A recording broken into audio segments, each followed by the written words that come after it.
People are joining. Marceline, you can start. Yes, welcome everybody to today's session. Just a second. Okay, that's great. Thank you so much for joining us today. My name is Marceline. I'll be taking you through the session as the facilitator. So today's topic is shell scripting 2. We'll start with the quote of the day, which says, "The way to succeed is to double your failure rate," by Thomas Watson. So let's head out to the icebreaker. I'd like people to contribute by saying what's your name, where you're joining us from, and what is your highlight of this week. We'll have around 3 volunteers. Thank you so much. So, yeah.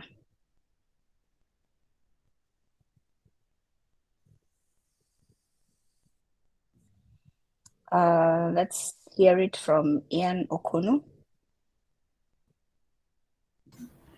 Hi everyone. I think it's my first time being here, so I guess I'll take that to be my highlight of the week. During the first time with the shell scripting session, and then my name is as it is in that. I guess it reads Ian O'Connor if I'm not wrong. And then where am I joining you from? South. Okay, it's in Mombasa at the moment. Yeah, I'm joining you from Mombasa. Yeah, that's where I stay. So, and I'm glad Thank to you, be here. Ian. You're welcome. Another volunteer. We're glad to have you here.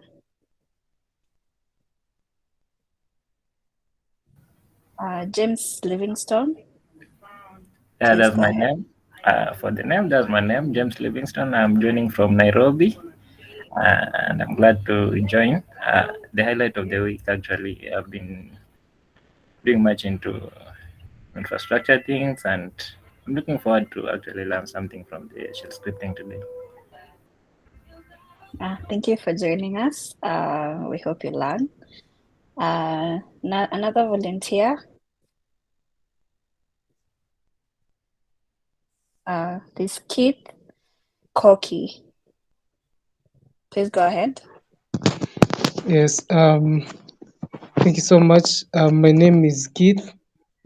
I'm from Keith Koki from Nairobi. Yes, this is my second session for shell scripting. I attended the first one that was in Moringa. And yes, also my highlight for the week has been I've been really working hard to learn more on algorithms. So I'm also getting started very well also into shell scripting. And for the second session, I'm expecting more. Yeah, thank you.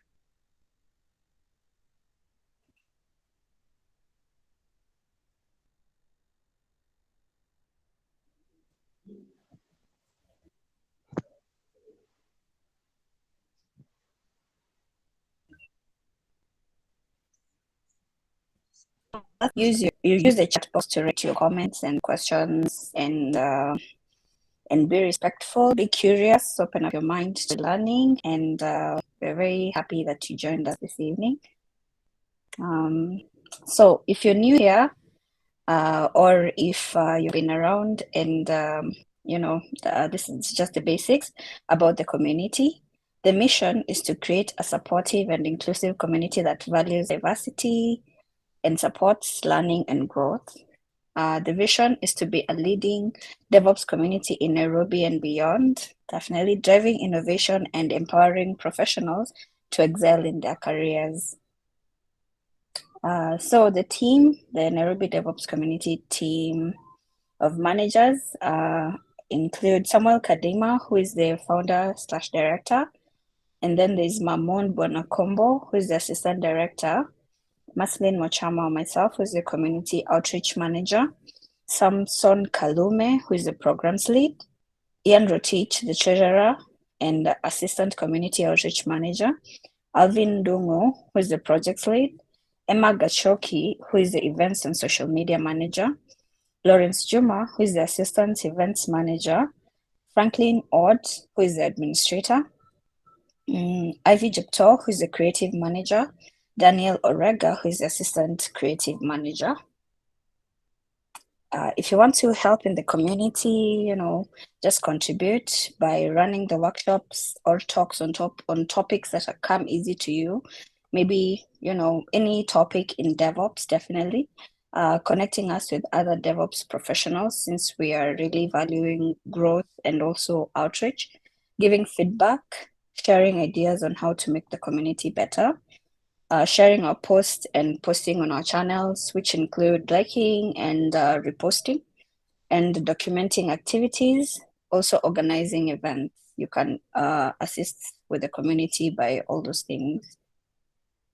So on to today's topic for shell scripting, unravel the secrets of automation and empower you with essential scripting skills. The speaker today will be Samuel Kadima, who's a DevOps engineer and our founder/director. Samuel Kadima, on to you. Thank you, Marceline. I hope you can see me. Okay, can you see me? Yes. Okay, good. So my name is Samuel Kadima. I'm a DevOps engineer and I'm also a technical mentor at Moringa School, where I teach DevOps. And I am happy to see you guys in this meeting. And today we are going to learn about shell scripting.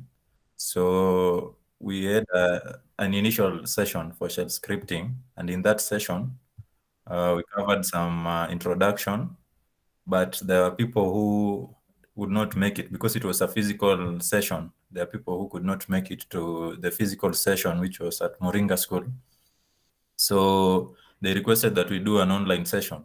So what I'm going to do is first I will revisit the initial session that we had so that people can be on the same page, because I'm going to do a series. So everything about shell scripting, so that everyone can be on the same page, and also to ensure that we can have a recording for new members who will join the community. So I will go back some steps. So we'll just start from the beginning. So for the people who are in that session, we'll start with a recap, and then from there, you guys can be able to, or the future people can be able to access the session through the recordings. So allow me to share my slides, Marceline, so you can stop sharing.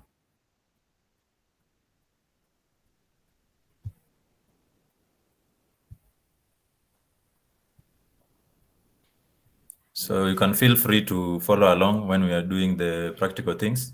You can feel free to follow along, but you can also just listen in case you are not able to follow along.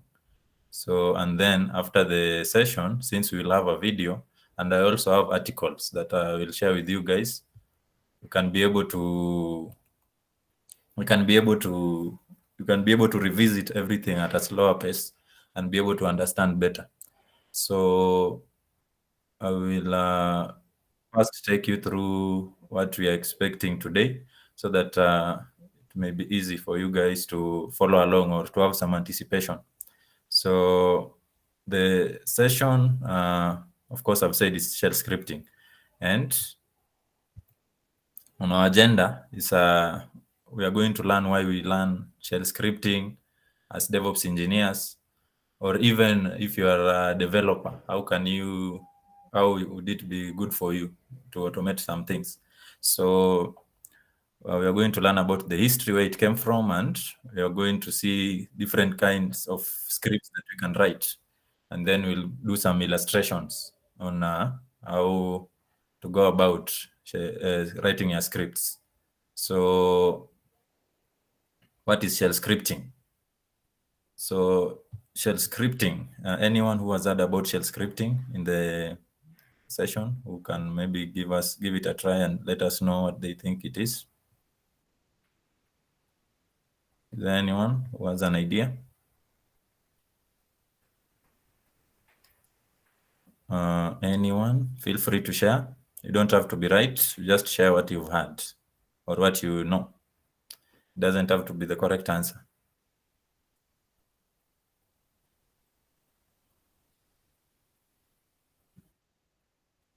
Is there anyone who has an idea? Yes, Kate. From my understanding of shell scripting is creating files that are executable using the shekbang, that eventually after changing the mode of the file into executable, then it can fit the user's interest and yeah, that's my small understanding of what scripting is. Writing scripts in file using the shekbang, then making it executable. Okay, thank you for sharing. Yeah, you have a good grasp of what it is. So is there anyone else who would like to share as well? Anyone else who would like to share what shell scripting is or what they understand?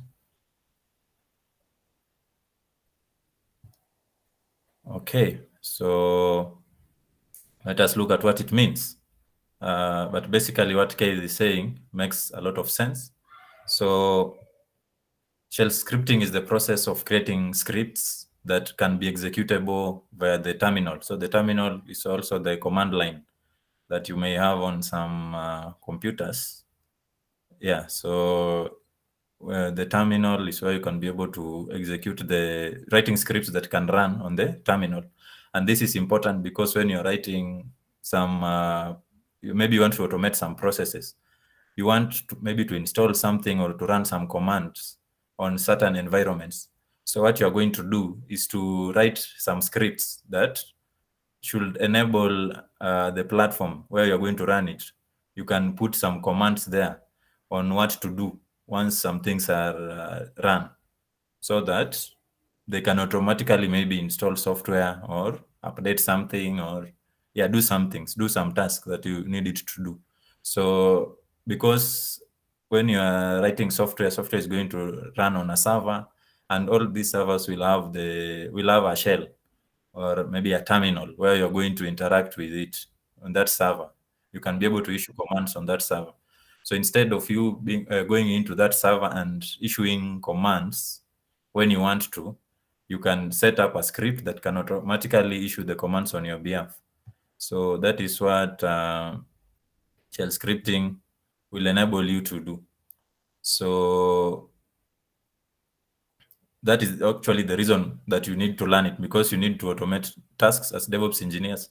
You do not want to be, every time you want to update something, or you want to, let's say somebody has pushed code to a code repository, you don't want to go there and start testing it manually, or just viewing it to see if everything has been written correctly. And then after that, you build it yourself, you create an image, maybe you containerize it, you do some security tests. So you do not want to do everything manually. So you want to do some things that are automated. So shell scripting is also part of that. It will enable you to automate things so that you can be able to, things can be able to run without you having to be there. So once you've indicated, we've written the scripts that need to be run, they can be run several times without you having to invoke them every time. So the history of shell scripting. So it originated in the 1970s, and that was with the Bourne shell on Unix. And we've also had some other shells such as the C shell, Corn shell, which had more features. And in the 1980s, we had the GNU Bash, which had consolidated features from various shells. And now the one that is mostly used on Linux specifically is the Born Again shell. But if you are using maybe other operating systems, you may be using other shells. So depending on what you're using, but most servers are using Linux, for most production servers. So that is why it is important for you to learn using Linux. So some of the types of scripts that you can write include, you can write batch scripts, you can write system configuration scripts, You can be able to write utility scripts. You can be able to write backup and restore scripts. You can be able to write deployment scripts, testing scripts, logging and monitoring scripts, and many more. So I think that brings us to the practical session where we are going to learn more, to learn about it. And I encourage you guys to, as we are doing this, I encourage you to be following along so that you can try out these things before the end of the session. And in case you get some errors, I can be able to respond to you. So I hope that makes sense. So far, before I move to the practical session, do you have any question from anyone?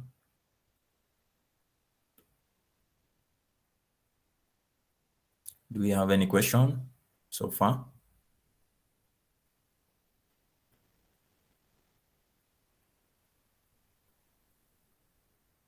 So I can see Alan said a shell is a program that acts as an interface between a user and the kernel. It allows a user to give commands to the kernel and receive responses from it. That is true. So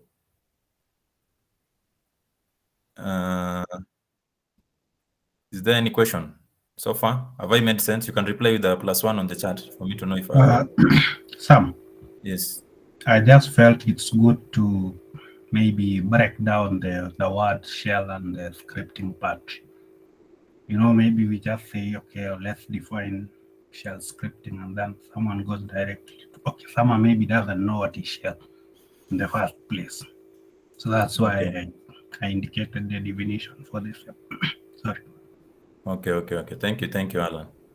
So scripting is just the process of you being able to write some commands systematically or some instructions that should be executed by a particular program, maybe when invoked. So it's just a sequence of instructions that you write in a file, and that is what we call a script. So those instructions should be understood by the environment where you're going to run them from. So you may be running it on a computer, and you are going to write the instructions as a human being. So in a language that you can be able to relate to, but that is going to be converted so that it can be converted to machine language so that your computer can understand what you're doing. You are with the instructions and perform the task that you are giving it. So these instructions, you're going to have an interface that you're going to interact with because you've written the instructions and you want them to be executed on your computer. So what will happen, you want this, whatever you've written as the instructions, you want your computer to follow the instructions and do what you desire it to do. So for your computer to do that, you have to invoke it to whatever you have written to invoke so that that message or that instruction can get to your computer, and then your computer will respond by doing what is required. So you do that through the shell, which is the interface. It's like the interface that you can interact with to communicate with the computer. So I hope that makes sense. And I've said that on your computer, this is the terminal. If you're using a Mac or you're using Linux, you'll be able to see that on your computer. It's called a terminal. And you can access the shell on Windows. I think it's the command prompt or some. It's called, what is it called on Windows? PowerShell. PowerShell, yeah. So you can access it on Windows as well and on any other operating system. So you can just maybe check out and see how you can access the shell on your operating systems. But for today, we are going to use Linux. But the concepts, even if you're using other operating systems, you'll learn the concepts, and it will be helpful for you even if you are going to write your scripts using other commands for another operating system. Does that make it more understandable?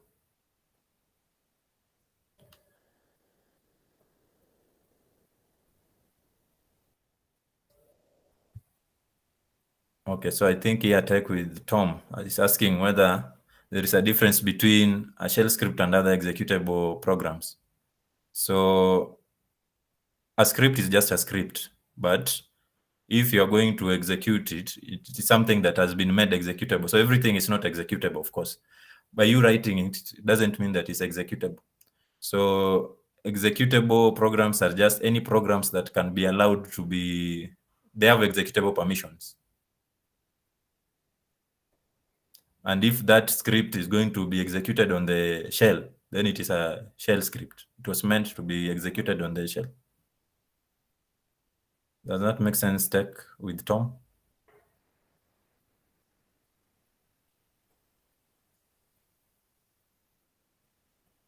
Okay, so I think I will move on to the session where we can be actually doing things practically. So let me share my entire screen.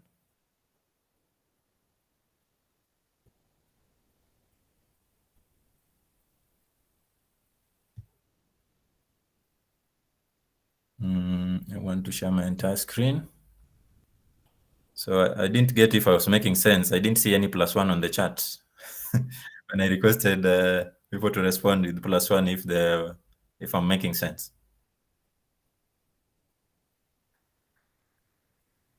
Okay. Yeah, so it seems I'm making sense. Yeah, which is good. So today I've put the instruction and the files for this session on a GitHub repository. So let me share the link so that you guys can be able to access it. So I'll share that on the chat. Did I press send? So you can access that GitHub repository so that we can be able to continue. So on that GitHub repository, what we have is we have some basic information about the session and also links to articles. So the objectives here, they are still the same objectives we had for the previous session, because I don't think we can be able to cover everything within this session, but we are going to have another session, but we have more articles. So these are articles that I've written that you can be able to follow along at a slower pace and learn more about shell scripting. So I've arranged them in order. So you can start with writing your first shell script and go as you read through, and they have instructions. So let me just open one of them. So let me open this one. So what you can see, there are articles that you can follow along. Apart from reading the instructions, these are instructions. You create a directory, you can change into that directory, you create a file, you open the file, and you do something, you add some permissions, and you execute. So you can fork this so that you can have fork this. You can fork by clicking this fork here on GitHub, so that you can have the copy of all the articles. And also I have added these Linux file permissions here. It's also an article I've written that you guys can be able to see, to learn more about permissions, so that it can make sense to you when you're saying maybe you need to add a permission somewhere in order to execute or something of the sort, so that makes sense to you. So I also have slides here. So the slides that we have had, the ones I've done for the introduction, and also the slides that Mercy shared. So you'll access everything here. And there is also a link to our YouTube channel where we'll post the recording here. So once you have this link, once you forked this, you can be able to access everything about the session. And you can scan these codes here to follow us on LinkedIn or Twitter or Discord, or join our WhatsApp. So on to the session. So we start with the first thing. So I'm just going to follow this order here. So we're going to start with writing our first shell script, and then we move to the next thing, like that. So the first thing that I'm going to do is to navigate to the terminal, and what I'm going to do is access the terminal here. If you are new to Linux or Ubuntu, I'm using Ubuntu, you can click on these dots here, and you can search for the terminal here. So you just type the word terminal and then you open it. So by default, it will open at the home directory here, and that is how it shows. So let me maximize this. So this terminal where we are at right now, we are at home, and since we are going to learn about shells, these shells, when you install the operating systems, there are shells that will be by default will come with the operating system. So where are these shells located? So they are located in the etc folder on Ubuntu, and we can check out the shells that we have by printing them out. So we've said they're in the etc folder, and we have a file called shells. So this contains all shells that are present on the Ubuntu. So you can see we have the shell, we have the bash, which is the born again shell, located in bin. We also have another one located in user bin, bash. We have the r bash located in the bin and also here. And we have the dash, and we have this shell and tmax. So those are the shells that are present. So, but on Linux, we have a shell, and on every operating system, we have a shell that is preferred for that operating system. So as you are going to use the born again shell, so the born again shell is bash. So you can verify which one you are going to use, which bash your computer is using, because you can see here, we have this one located in bin bash, you have this located in user bin bash. So for us to check, to confirm that, we can just say which bash. Once you have done that, you can see this is the one that is there by default. So this is the one that your terminal is using to execute things by default. So even if you do not state the bash that you're going to use, the execution shell that you're going to use, this is the default one that is going to be used. So for us to create our first shell script, I'm going to create a folder where we are going to work from. And I expect you guys to do that as well, or you can just listen in case you do not want to confuse yourself. So I'll change directory and get into a folder where I want to work from. And then once I've done that, so the cd command will enable me to do that. Once I've done that, I'm going to create a directory here where I'm going to work this from. So I'll say shell scripting. I'll call it shell scripting 2. That is what you're going to, that is the folder, and I'm going to change directory into that.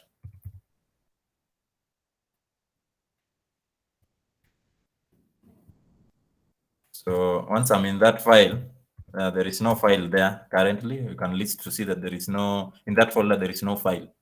So I can just clear this to make my terminal, or to remove what we do not need, so that we can now work in this folder. So inside this folder, I'm going to create a file. So I think I need to admit some people here. I've had some people wanting to join.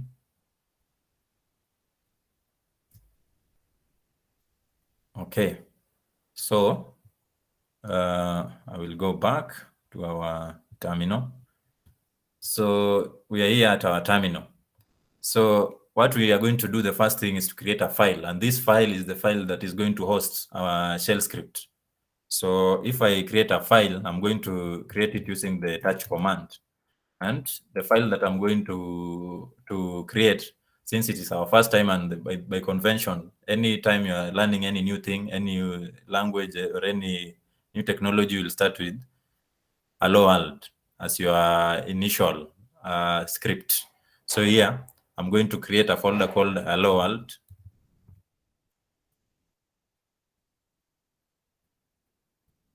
And inside this folder, I'm going to call it hello.sh. Of course, you do not have to put .sh, but I'm just putting .sh so that it's easy for you to identify it as a shell script. So once I've done that, I can list and I can see it has been created. I can open this file, and how I can open it is using a tool called Nano that comes by default on Linux, but I can also open it using something like VS Code or Atom. So it's possible for you to open it using any other program, But since we have Nano and we also have things like Vim that you can automatically use to write some text into some files, then I'm going to use the ones that are inbuilt and that are easy to use. So I will use Nano. So I'll do Nano hello world.sh. So this one will open this file so that I can be able to interact with it. So right now there is nothing on this file, and I want to to create a program that will run hello world on the terminal. So what I'm going to do is the command that will print that hello world on the terminal is echo. So echo will be able to print any input that you give it. So what I want to print is hello world. Hello world. That is what I want to print. I can save this doing Control O, enter Control X. And now I can see I have created my script. I have my file. I still have my file. I can check its contents by doing hello world. This is just to confirm that whatever I've written has been saved. So I can cut that out, and you can see we have written this command. So this is the content we have in that file so far. So we can be able to execute this. We can try executing it. So let me just try executing it. So I will execute it by accessing its path and giving it a name. So the file is called hello-world.sh. Hello-world.sh. So that is the file. So if I try to execute it, see that I get a permission denied. So why is it denying us the permission to execute this? This is simply because we've not specified what should execute, how this file should be executed. So I've said by default, we have bash as the default executor, default shell. So bash does not have permission. It has not been permitted to execute this file. So one way you can do this is by saying bash, and then you can give the name of the file you want to execute. Hello world.sh. So now we can see our text is printed on the terminal. We can see that. So, but we do not want to be writing bash again. We do not want, we said we do not want to do things manually, because when you are writing bash in order to execute it, then that is something that we can automate. It's something we can put into our script. So for us to ensure that bash can by default execute this shell when we execute it, so that we do not have to again specify when we are running it. So we can open our file and edit some things so that we can make it possible for bash to automatically execute this without us having to write bash again. So we can open this with nano again. I'll just say nano hello world.sh. Once I've opened it, at the top, I'm going to add a line here. So what I'm going to learn is to add is a shebang. So what this shebang does is it tells our where the environment where this script is going to run from, how it should be executed. So it's going to be executed by bash. So we want to do that using bash. So where is the location of our bash? So as we've seen, if I go to my terminal here, when we did which bash, so that this is the location of the bash. So I can just copy that location, and you can see it's user bin bash. So I can go to my shell script and say that I want to execute this in user bin bash. So it's going to use bash to execute this. So yeah, so we can add that and save. So I'll do Control O, enter, Control X. So that is one thing. So we have to put bash at the start. So there is another thing that we need to do in order to execute it. So we've eliminated the option of us putting bash at the beginning, but we want to add the since we've specified that it is bash that should be able to do that now, we should be able to permit bash. So what we are going to do is to check the current permissions that are available on this file so that we can actually verify that we need to add that permission. So the file that we have right now in this folder is lol.sh. So if we check the permissions by listing the long output, you can see it has only read and write permissions. So we can add the executable permissions. So we can do that by changing the mode. And so even before I add the permission, so let me illustrate to you something. Before I add the permission, since we've said that okay, it's fine. Let me just add the permission and then we move on. So I can change mode. And once I change mode, I want to add a permission. And we've said we have on files, we have 3 permissions that we can add: read, write, and execute. So here we have the first 3 that we are seeing here. This is a user, this is a group, and this is other. So you can give permission to user, you the root user, and then you have others who can be able to access this file, which kind of permission they should have, and you can give them to other. So, and the file you are giving permissions to is this lol.sh. So the permission to execute is represented by X. So the read is R, write is W, and to execute is X. So I'm going to add an executable permission. So you add a permission by the plus, and then you add the executable permission and the name of the file, which is lol.sh. So once we do that, if we list again the long output, we are going to see that it now has the executable permission on all levels, on the user, group, and other. So we can be able to execute it with its name. So by the name, only the name, we can be able to execute it. So let us try doing that. So let me clear this. Then we can just try and execute our file. It's lol.sh, so we'll execute it again like that, and then we do lol.sh.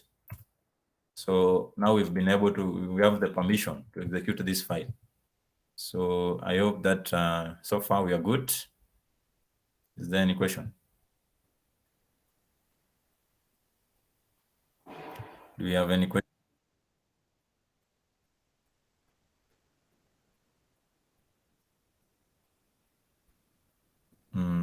Okay. Have I made sense? Hi, Sam. No questions so far. Guys, Okay, in okay. case you have any question, you can drop it in the chat. Or Okay. you can raise your hand and ask. Yeah. So that is our first shell script. So the next thing we are going to look at is variables. So we can look at variables. So how are you going to write your variables? Because we understand that variables are like containers that you can be able to use to store some data types within your script. So we want to store something, or we want to capture some information. So we capture this information so that we can use it, we can automate it and use it in our script. We do not want to be, for example, if you want to capture someone's name, we do not want to edit the script for everyone. So yeah, we want to create a variable that will be uniform and it can be able to store any name that is given to it. So without having to go again and edit the script. So we'll just create a variable, and that variable should be able to do that. So we have 2 types of variables. So we have system variables, and we also have user-defined variables. So for system variables, these are variables that come in with the operating system, and you have variables that you are going to define, especially maybe for the case where you are going to require maybe an input from a user. That is when you're going to define your own variables. But the system, these are things that you need to access some variables from the operating system. Then you access them using the system defined variables. So what I'm going to do, let me just create another file here and open it. So you can also use Nano to, if you open a file with nano and it does not exist, it's going to create it. So I'm going to call this file, you can call it variables. .sh.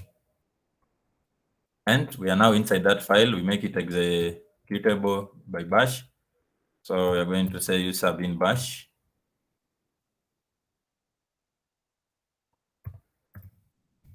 Then, so for variables, you write the name of the variable and then you use an assignment operator, which is an equal sign that can be able to access that variable.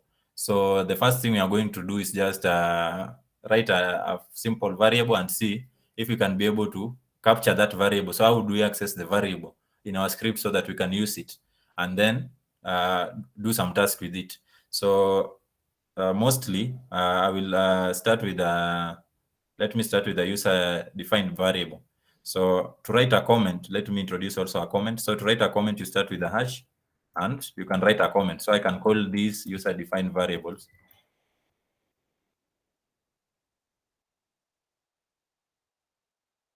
So, and then under here, below it, I can be able to write some user defined variable. So I can give it a name. So for example, I can say age.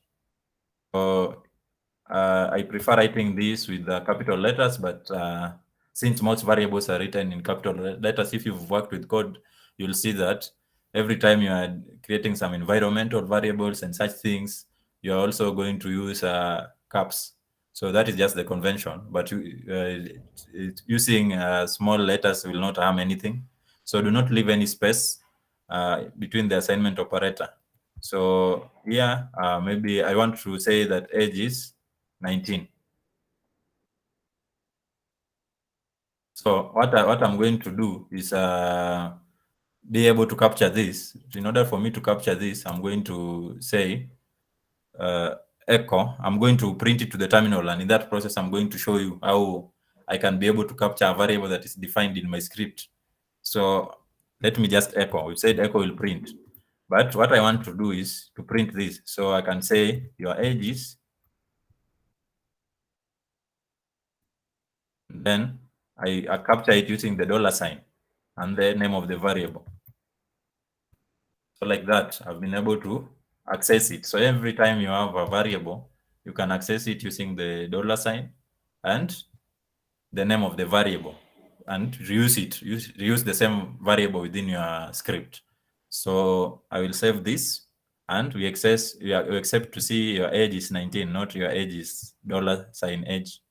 So I'll do Control O, enter Control X, and I will run this script. So let me just run it. It does not have a permission yet.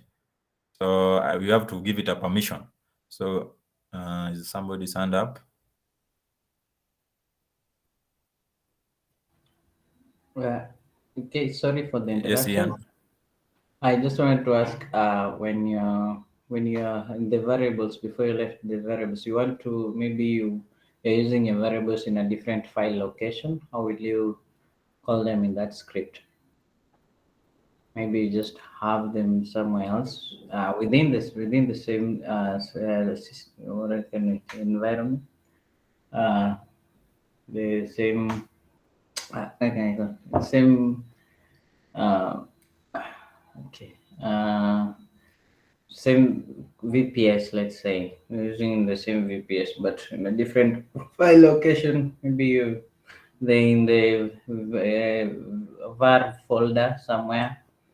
That's where your variables are, and you're running the script. So how will you call it in that script? How will you use them as you are demonstrating? Okay. So if I've understood what you're saying you have a file that is located somewhere else, or what do you mean? I mean, you have defined the variable somewhere else, not in the same file as the script is running. Or not in your script? Yeah, not in your script. They're somewhere else. So like, where is this somewhere else? Maybe in the var folder. I call it var. The var folder, maybe. Okay. And then so that is in your computer. Yeah, Yes, still. yes, Tech. Yeah, I think he's asking whether we can interact with different files, like one shell script accessing a variable defined in another shell script, or just a file, like a text file. Yeah. So Is it exactly something like that. yeah. If this our shell script can access a variable defined somewhere else in the same folder, maybe in a text .txt file, let's say that's where we have like a list of edges, and then we can access those things. So we have a file called less text.txt. Yeah, or That is maybe not a shell script, it's just a file. maybe can be a shell script. So I want to know, like, can I interact with another shell script? Maybe call it in my shell script, initiate it, like execute it. Understand that one, Oh, okay. and also whether I can access a variable in maybe a text file, any type of file, basically. Okay. Yeah, you can be able to access files. So because you have some system variables that can help you navigate, maybe know the path of something, where something is located. So let me finish the system defined variables, and then probably that will make sense. That's okay. Yeah, because you can be able to access a path, you can be able to access location of different things within a shell. So you can be able to capture on a machine where the shell is going to be executed. You can be able to capture the path, a specific path, and be able to perform something on that path. All right, I think that's answered. Yeah. So I will come back here. So here we need to make this executable. So Just a minute, Sam. yeah. There's a question from Johnson Bidura. I'm not sure if you had seen it before. If I want to run git push, can I create a script that runs all necessary commands? Yes. So what you need to do is for that script, you just need to ensure that you have given permissions. So for it to be able to access your GitHub, you have to ensure that it's possible for it to access the credentials for GitHub. So what normally happens, like in this script, when you're automating, you have something like a service, or you store your credentials in a good place where they cannot be accessed everywhere, and then in a secure place. So there is something like called something like a secret manager or a KMS. So what you do with that, you store your credentials, and then you give it to a service, and that service can whatever platform you're going to use, or where the script is going to run. Once it wants to run that script, it can access the credentials and be able to perform the task as if it is you pushing to GitHub. That answered Johnson?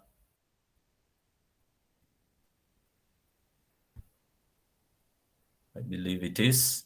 So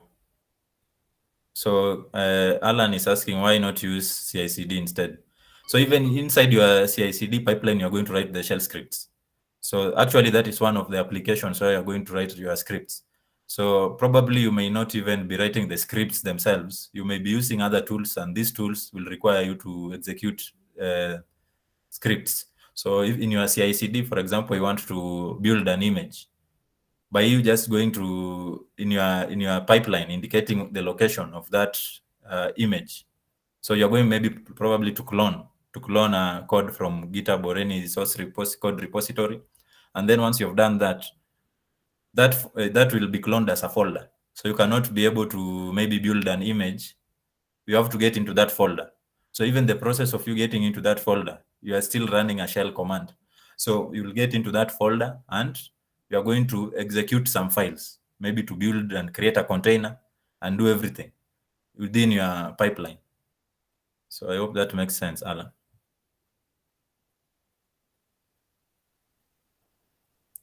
So let me just continue. So here we are at, we've created this file variables.sh. So let me just see the content we have inside it so that we can, because we've left for some moment, so we can print it out, variables.sh, and we can see we created a variable in this file called age, and we captured it using the $sign, and we want to print that variable. So instead of age here, we want to print 19. So let me make this executable by changing the mode and add the execution. And the name of the file is variables.sh. So now that it's executable, let me just clear what I have here, and then I can run it. And you can see now our age has been captured. So we've been able to create a variable, and apart from creating the variable, we've been able to access that variable in our script and be able to use it to perform some task. So right now we just printed, but probably we would want to use it to add with another number or to do something, or create something that will maybe a program that will determine how when you are born or something of the sort. So that is just an example, but you can put it into use and try out different things. So the next thing that we are going to do, so this is just about variable, the user-defined variables. So we have system-defined variables. So allow me to open the file again. So I'm going to open with nano, then I'm going to open variables.sh. So far, we've said these are user-defined variables, and you've seen this has not been printed on the terminal since it's a comment. So let me go to user system-defined variables. So I'll just write a comment here, and then we can say system-defined variables.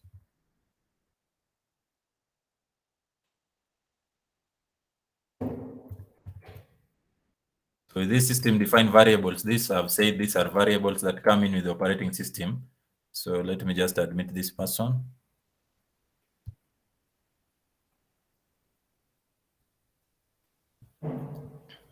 So where is my terminal?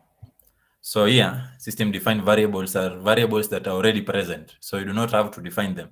So one of the variables that we can access is path. So just in reference to the person who had asked the question. So you can access the path and maybe do something within that path.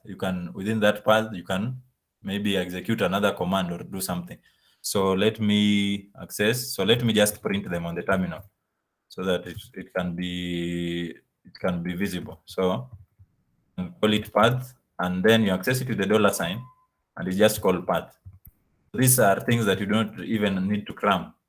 So these are things that are present. You can check online and see everything when you want to access it.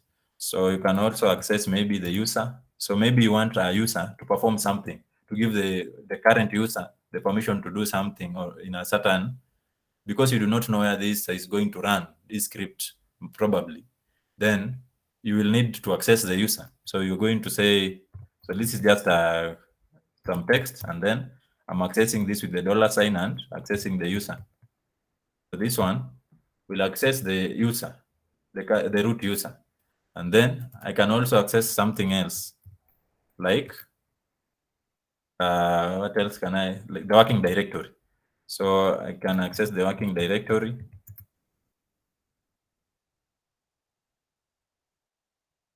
Working directory by using pwd.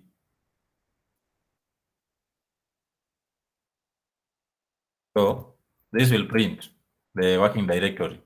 So I'm just going to use these ones to illustrate, but there are many user-defined variables that you can access a system and be able to do something with them. So let me save this and do Control-O, Enter, and then Control-X. So that is saved. So is this executable? It is executable. We already made it executable. So once we run this, you expect to see the results of how we've captured the system-defined variables, and we should see that output on the terminal. So I'll just do variables search. So you can see this was the user-defined variables. Your age is 19, and you can see here the path. This is the entire path for the shell script. And then you have a working directory where we are working from. So this is where we are working from.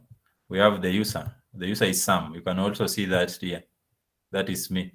So we've been able to access that, and we can be able to do something with that information.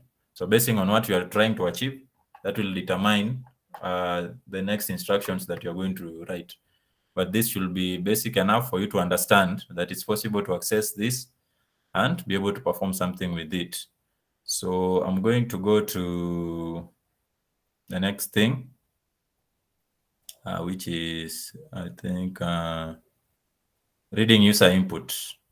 So how do you read user input? Now that we've we've put some variables in our script. So we've added the age, for example, as 19, but maybe we've said that we create variables so that they are not static mostly, unless we only want to store maybe some credentials that should not change. But in most cases, we create variables so that we can be able to have the flexibility. So we are creating this variable to get an age of a user or the name of a user. So the user should be able to give us their details, because we do not know who the user will be. It may be Johnson, it may be Naomi, it may be Samuel, it may be someone else. So, but we want this to have a uniformity of accessing it. So if every time we access a name for a different user, it should always give us a name, but we should always have a specific way. So we are going to create the variable so that we'll have a specific reference to access the name of a user. So we can create a file called input, user input or something, input. So let me just call it input.sh. So these names do not have any meaning, do not determine how it's going to be run, just names that I'm giving so that this script can be descriptive. It's possible for me to know what was contained in these scripts. So here I'm going to, first of all, define how it should be executed. And then once I've done that, in order for me to read user input, I'm going to use the read command. So I'm going to use read, and then what I want to read, we've seen that you can be able to print on the terminal using echo. Now I want the user to print as they're accessing the terminal, maybe after the script is running. I want them to be able to give me some information. For example, an example of this is when you're installing software on your system, probably you need to input the password and the username and password. When you're pushing code to GitHub, you need to input your username and password. So such things where you need a script will run that will allow you, when you run a certain command, a script is going to run. And once that script runs, it will require you to put some input. So here, we can have something like enter your name.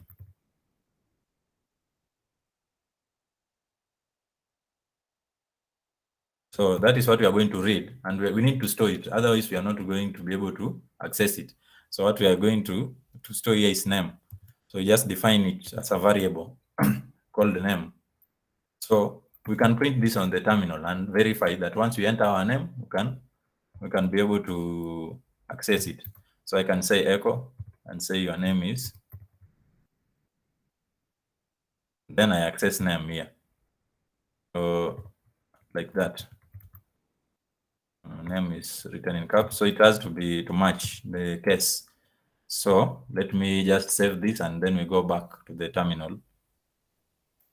So I'll do Control O, enter Control X, and then here we have our input.sh. I will make it executable. Input.sh. Now I can be able to execute it. So I will say, I will just execute it, input.sh, input.sh.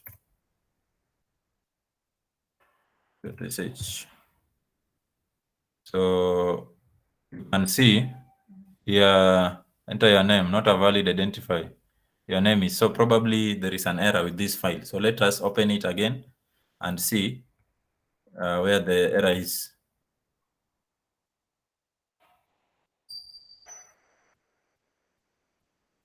So we are reading, enter your name. Name, your name is name.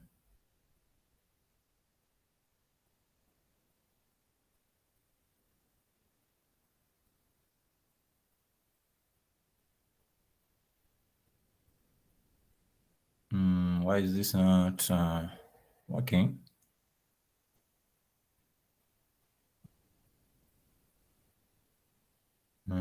Let me run it again and see. Control O, enter, Control X. So, and then we run input.sh. In line 3, read enter your name, not a valid identifier. Your name is, yes, is there someone raising their hand?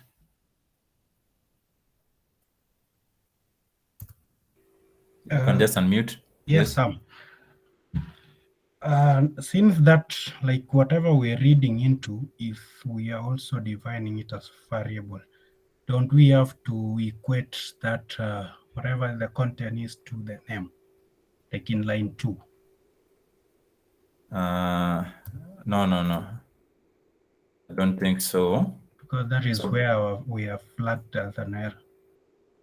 So here, it's just you just give the name of the variable, and then you'll be able to access it, like I have here.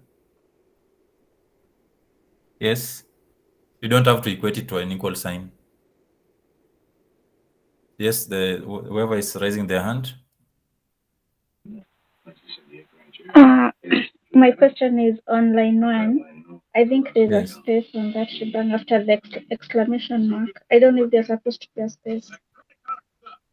Yeah, the space will not have an effect as well. Okay. Yeah, so you can even remove it and we'll see. So it will not have any effect. So let me save, and then I'll just refer to the file and see if there is anything that is missing. So I'll do Control O, enter Control X. So yeah, so you can see that does not have any effect. Yes, the person who is raising the hand. Yes, Samuel, just a concern.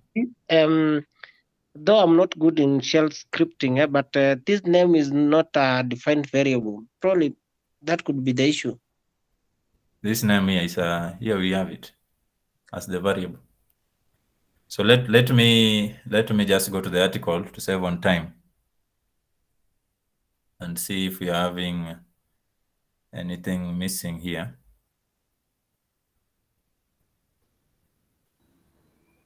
Oh, I've seen where we are going. I think where we are having an issue. Oh, okay. I've seen. So basically what we are doing, this command, it has to be there. I need to add something here for it to be able to read on the same line. So for it to capture this text plus the variable. So what I'm going to use is -p, which will allow me to use this text as the same time be able to capture the variable. So here we'll do read -p. So this one will be able to capture this information, to print this on the terminal and capture the variable. So let us do that. So we'll do Control O, enter, Control X. Let us try again to execute it. So let me clear. Clear. Yes. So the variable, the file that we are running is input.sh. So I'll do input.sh. You can see now it can be able to print the text that we have because it was trying to access the variable, but there was this text here that was preventing it from accessing. So I think we've not written it very well. So you can be able to write the name, but probably it will not have a good some spaces that we may need for it to be readable. So my name is Sam. So I can just say Sam and echo. You can see your name is Sam. So it has taken that. So this you can just add a space. So you can edit this input.sh file. So you can go into that file and add some space here. So something like this. And then you can be able to enter the name in a friendlier way. So I can do Control O, enter Control X. So let me run it again. You see now it's good. You can be able to enter your name without something that looks good. And once you enter, your name is Sam. So an example of what you can do also is capture the name and password.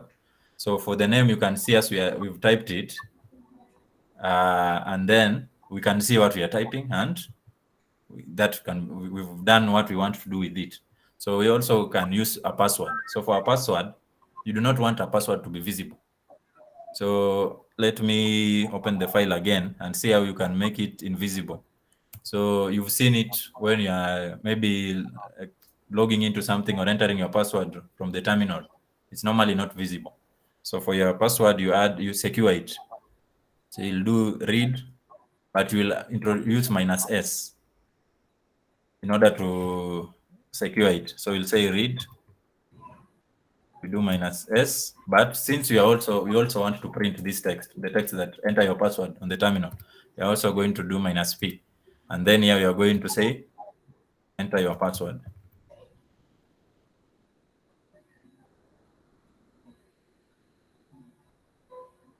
So, and then here you have the variable for password. So here we can also echo the password. So of course you're not entering the password so that you can echo it, but for this purpose, we probably want to validate it. You want to put it into some script to run, and maybe you have some script to enable you to log into a site or to do something. So you are going to verify the name and password, link them together, and put them as variables for the script. So here we can have your name is name and password is. Then we capture the password, just so that you can capture that password and use it. So we have that. So we can do Control O, enter Control X. So once you've done that, let us now run our script again. So we do input.sh, just execute it, enter your name. You say my name is Sam. And then enter your password. We also didn't include the space here. But if I enter the password, I will not see the password that I'm entering. So I can put the password. I'll put the password as ABC. We've not seen it. But if I press enter, you can see your name is Sam and your password is ABC. So I've been able to securely through the terminal access the password. So there are more things that you can do, like what we have on the because of time, let me go a little bit deeper with this, and then probably in the next sessions we'll continue from where we'll have been. So we'll have left from here. I'll do nano input.sh. So I am here in this file and I'm collecting the name and the password. What I want to do is, as I collect this, I want to collect information. Of course, you do not want to collect blank name or a blank password and execute your program every time.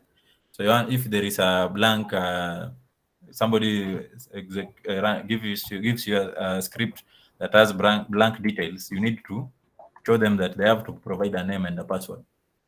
You throw an error so that they can be able to know they are not doing it correctly.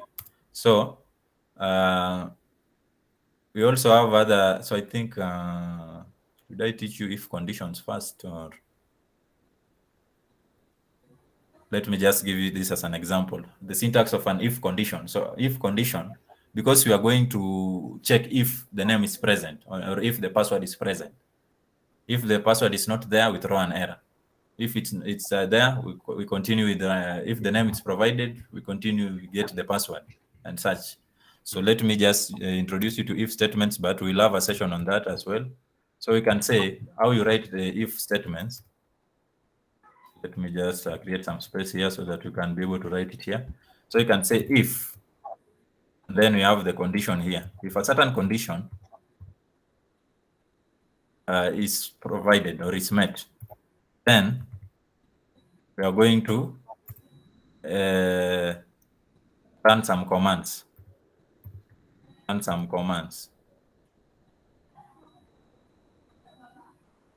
So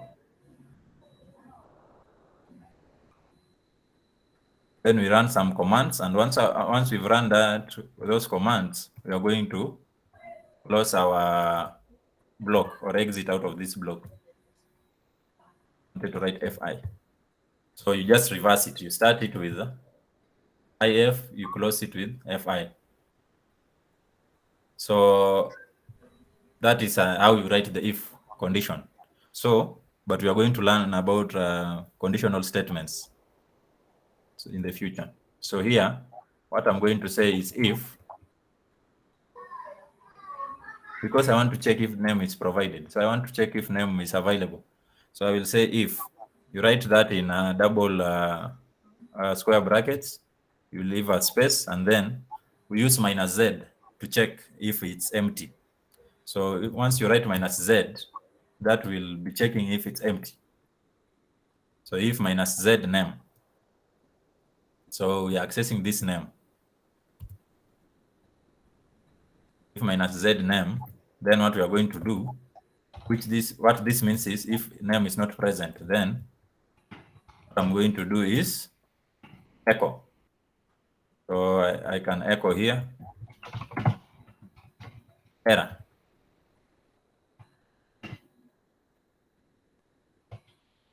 Name was not provided. Enter name or enter name. Something of the sort. So name was not provided.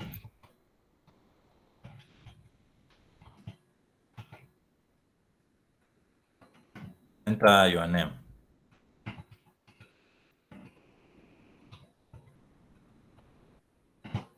So, and then once we execute, this error has been printed, we do not want the rest of the script to run.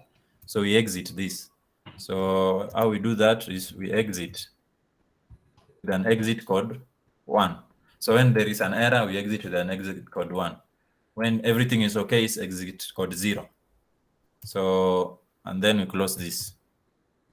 So this one will be strict to ensure that you can be able to enter the name, and you can use the same to ensure that you can access the password that is actually a password. The other thing that you can do is, so let me first save this, do Control-O, enter Control-X. So if we run this file now, oh, I opened with nano, I didn't run it, Control-X. So let me just clear this first. And then do input.sh. Why am I writing input? Sh. Once I do that, I need to enter my name. So if I leave it blank and enter, so you can see I'm getting the error now. But before that, I could be able to leave it blank and do the rest of the things. So that is how you ensure that you're able to collect a value. So let me run it again and provide a name. So here I can say Sam again. Now I can be able to enter the password. I hope that makes sense. So for the password now, it's possible for me to leave it blank because I've not said, I've not put any restrictions. So if I leave it blank and enter, it should run the echo command.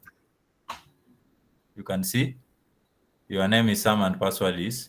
So here what has happened, this is printing on the same line because we've secured this and it's not reading any input. So it's echoing this on the same line as enter your password. So you can maybe introduce another echo command there to skip a line. So let me just do that. So let me do nano input.sh. Input.sh.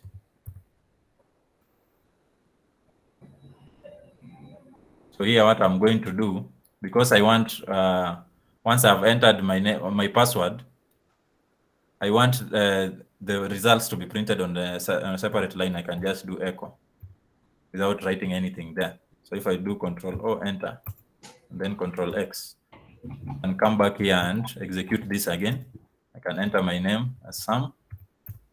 And even if I do not put the password and press enter, this can be printed on a separate line.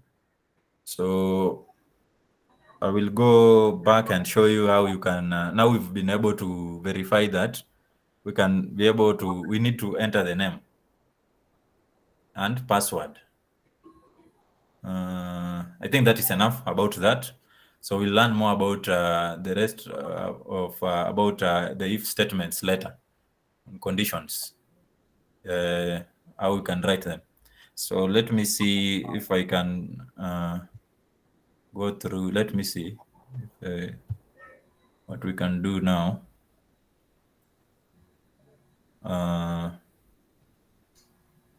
So we are at reading user input here. That is where we are at. So passing arguments to a script. So I think I can finish with this, passing arguments to a script. Or we pick up from here. What do you guys think? What do you guys think? If you think we should continue, you can reply with a +1. Yes. Oh, I see you're actually far past time. So I think we can continue next time. So I will take any questions.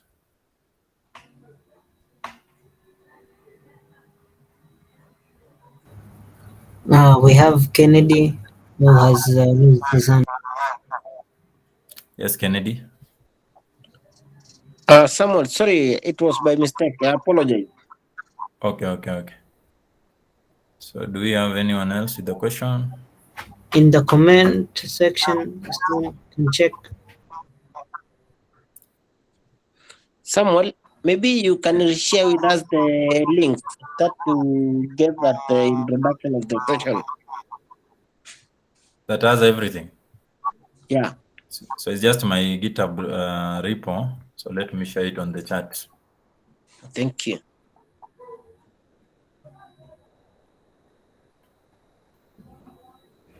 So that is it, guys. So in case you want to follow what you've done, so probably you've not covered everything in the simplest way possible, but it's more simple on the article. So you can go and read the articles, and it will be clear. So I will go through all these sessions. So we'll have another session. So later we will figure out and see how we can have the sessions happening concurrently. So is there any issue, comment, question? If there is none, back to you, Marceline.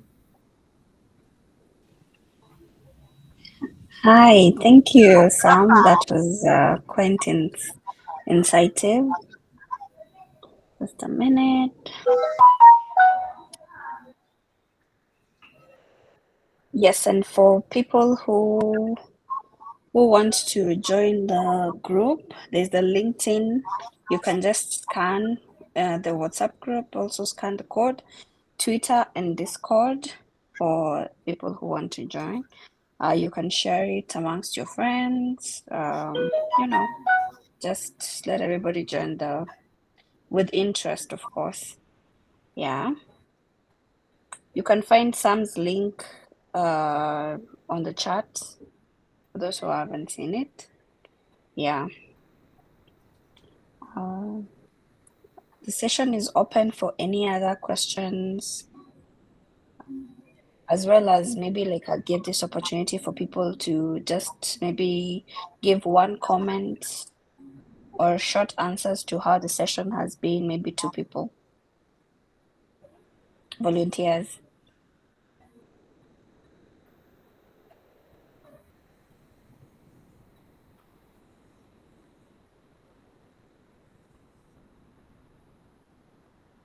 Questions? Comments?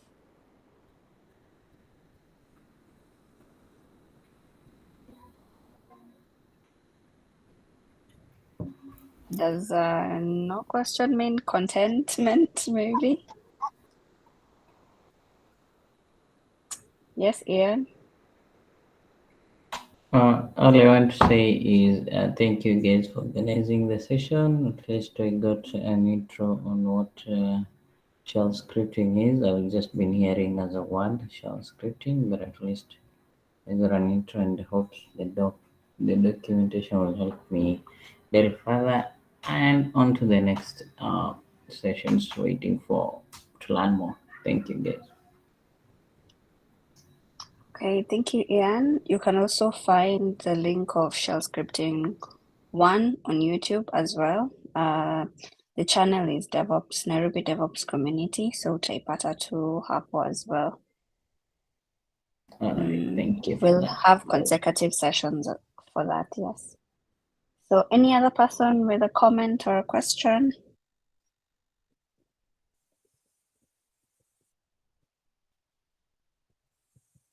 All right, thank you people for joining. We really appreciate your attendance. Oh, sorry, Elizabeth, Jerry. Yes, I just wanted to make a comment and say thank you for organizing this and to ask Sam if he's a teacher or something, because I was following his presentation on my end as well, and he was doing it. It was a good job. So I wanted to ask if he's a teacher, or I think I missed the part where he introduced himself. Okay, Sam, I think you can answer that. First of all, thank you for the good comments.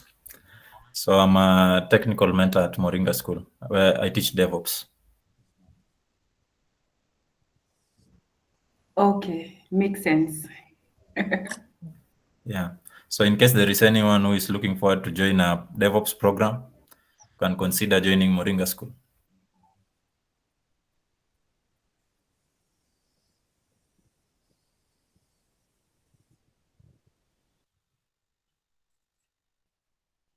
I can see Josephine Waho has commented. Thanks for the session. Enjoyed writing scripts along. Yeah, thank you, Josephine, for joining. With that, we'd like to finalize today's session. Thank you, everyone, and have a blessed night. You can leave at your own will. Yeah.